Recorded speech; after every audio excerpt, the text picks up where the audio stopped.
The doctors were so good. Everybody was so good. There was a mistake if somebody knew, because people were hearing, there was just a bad feeling that somebody was around. You know that story now. It's been pretty well. Yeah. And if somebody could have said, because they've oftentimes said, like there'd be a lightning storm or something, because I've done, I think, over 300. I think I did a lot more than that, but we did a lot. And oftentimes they'll say, sir, could you wait 10 minutes, please? Sir, could you wait 20 minutes? There's a storm overhead or lightning or something, right? Yeah.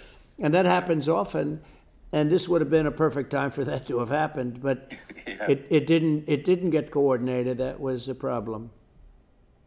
Well, it was I think your actions in the heat of fire, and like what I found admirable there was that you can't fake bravery under such circumstances. The courage is instinctual, or it is not. It's not a rehearsed action. And so I just want to say that I think a lot of people admire your courage under fire there. And thank you very much. I appreciate it. I didn't think of it. I just wanted to get up, and I wanted to stand up. I wanted to let people know. I felt I was good when they were on top of me, covering me, actually, very much covering me, and very bravely. But I wanted to get up. I said, I want to get up, and they wanted, they have everything there. They wanted stretcher. I didn't like the stretcher. And I knew I was hit in the ear, but I knew I wasn't hit anywhere else. They felt I was hit someplace else because it was such a lot of blood. And they were sure that I was hit someplace else. And they were saying, sir, you were hit in more than the ear. I said, nope, I was hit in the ear. I want to get up. Let me get up. And so I got up, and the crowd didn't know what to think. I mean, this was so many people, and you could see they were confused. They didn't know what to think. And I wanted to let them know I was okay. It was very important for me to let them know that. And they went wild. You've seen the after. They didn't go wild when I got up because they didn't know, was I alive? You really couldn't tell. When I stood up before the hand, before the fist in the air, they didn't know if I was alive. Nobody did. And when I put the fist up, they were just relieved and happy and thrilled, and the place went crazy. It was pretty amazing. It was a terrible thing, but it was pretty amazing. Moving, well, and I mean, speaking of the sort of slide that got you to turn that saved your life, really, was the illegal immigration slide. Right. Maybe this is worth talking about that, since. Yep. It was. The slide saved your life. You're right. No, the illegal immigration saved my life. You're right. But I know. I had to be at that exact angle. I mean, that's a great one. saved by illegal immigration. The incredible thing, though, when you talk about the odds, you had to be exactly at that angle. But the incredible thing is that the chart, I used it less than 20% of the time.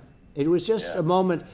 It's always on my left, never my right, and it's always at the end of the speech. So here we have it. It's on the right, not the left. It's at the beginning, not the end. And even the people that put it up, they were unprepared, and they did a great job. They got it up immediately, fortunately. But I looked to the right, and the bullet came whizzing by, hitting my ear. So it was amazing. But when you think of the odds of that, that normally you wouldn't use it. Normally I wouldn't have the thing, and then it would have been a very different story. It's very much, I say, an act of God. It's a miracle that it happened, and I'm honored by it. What were you about to say about illegal immigration before you were rudely interrupted with a bullet? Well, I was going to say how good the numbers were. By the way, we're going back to Butler.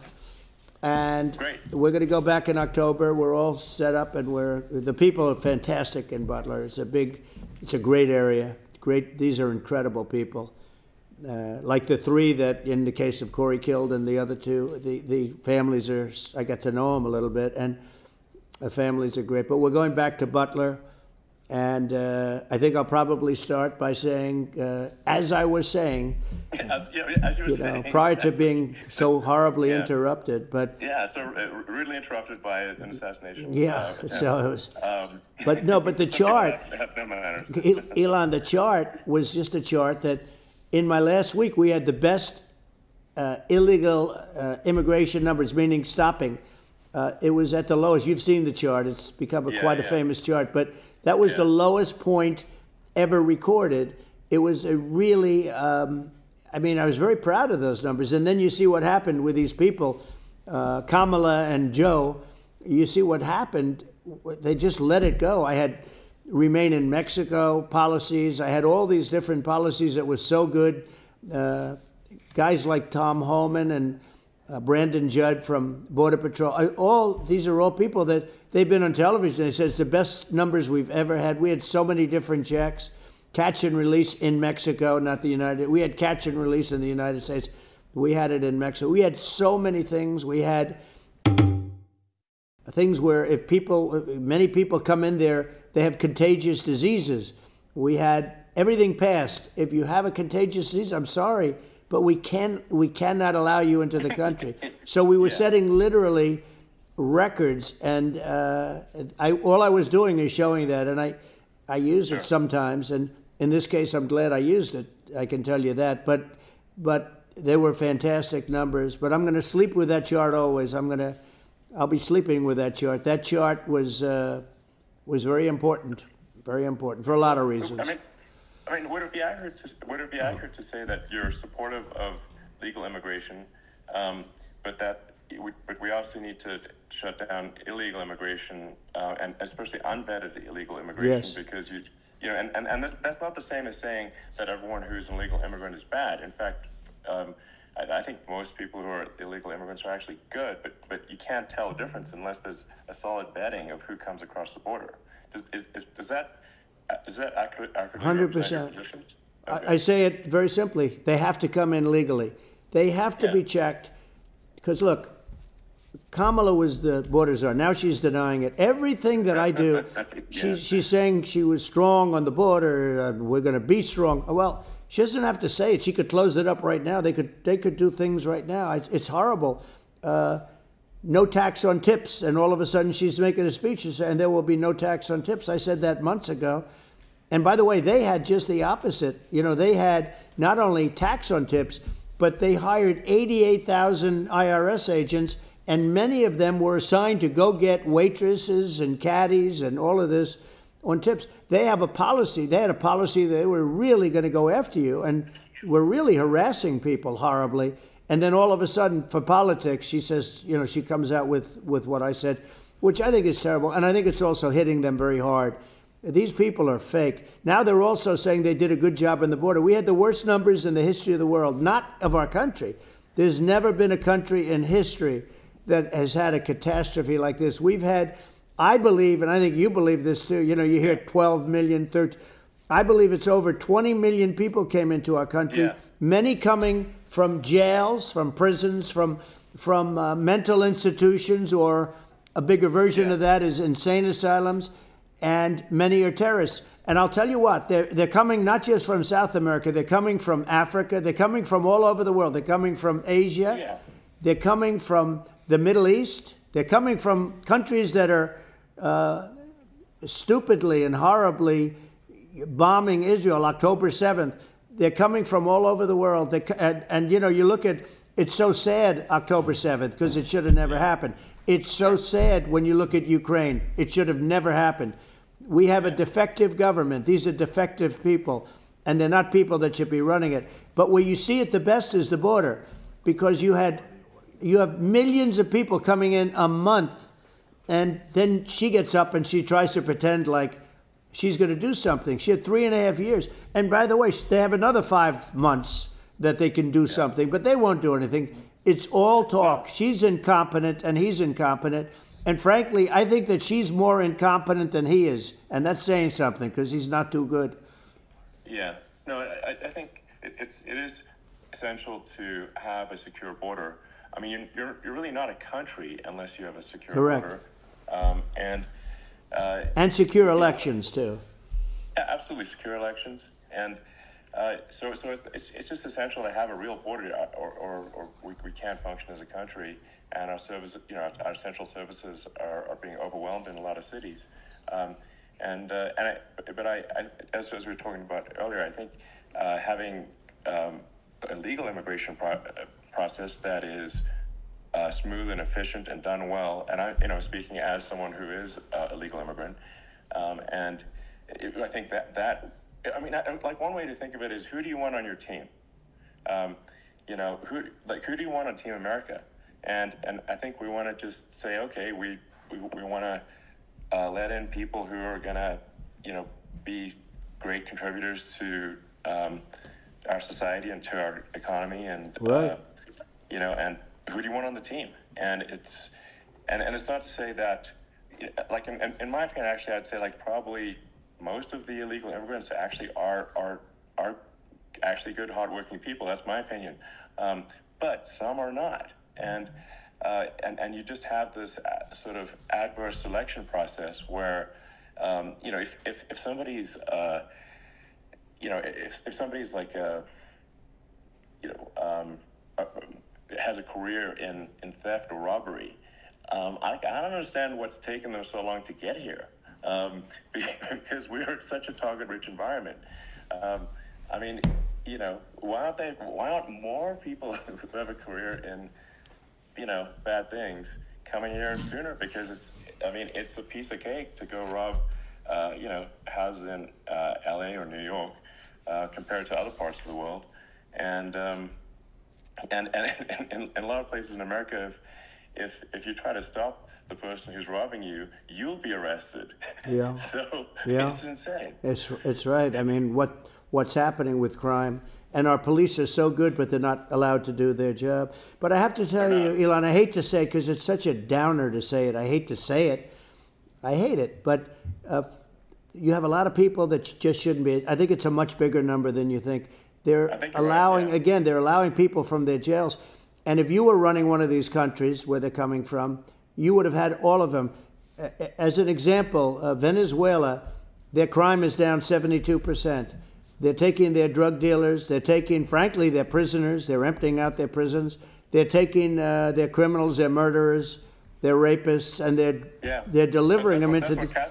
Castro did that. Yeah, well, he did on a much smaller scale. It was a much smaller scale. But this is a massive scale because this is being done worldwide. But here's what's happening. Crime all over the world is down. And wait till you see the numbers that we have. This is migrant crime. This is crime that's going to be... And I saw it today in New York where somebody was knifed with raped the girlfriend of a man that stood there watching in New York in one of the shelters, and started pulling out the knives, and bad things happened today. But this is happening every day. These are rough people. These are people that are in jail for murder and all sorts of things, and they're releasing them into our country, and they're telling them, if you come back, we're going to kill you. We're going to give you the death penalty or kill you. So they don't want to come back. But these are rough people. These are criminals that make our criminals look like nice people, and it's horrible what they're doing. And she's in charge of it because, now she's trying to say she had nothing to do with it. And she's such a liar because she was called the border czar the first day, and it was on the headlines of every newspaper. She's the border czar, and she never even went there. She went to one location which had nothing to do with where the problem is. She went in and out, I guess, because she was getting a lot of pressure, but had nothing to do where the problem is. But she was the border czar, and people can't allow them to get away with their disinformation campaign. Now she's trying to say that she wasn't really involved, and the whole thing is horrible. She was totally in charge. She could have shut the border down without him. He didn't know what he was doing anyway, so he wouldn't have even known what happened. You could shut the border down. He wouldn't even know the difference. But the fact is that she was border czar. But if you don't have to call her that. The fact is you could just call her, she was in charge of the border. And the border was the worst ever. It's simply not working. It's horrible. Whether it's a question of intention or competence, either way, we don't have a secure border, and we have people streaming over like it looks like a World War Z zombie apocalypse at times. And sometimes you got to sort of wonder, like, is it real or not? So because you see things, you're like, is it real? So I went to the border at Eagle Pass, and I saw for myself in Texas, and I was like, okay, it's real. I'm like seeing this in real time. I actually posted the video like just live. I just flew there one day and just to see, hey, is this made up or real? And I'm just seeing people stream across the border, and I have to say, at least the people that I saw did not look friendly.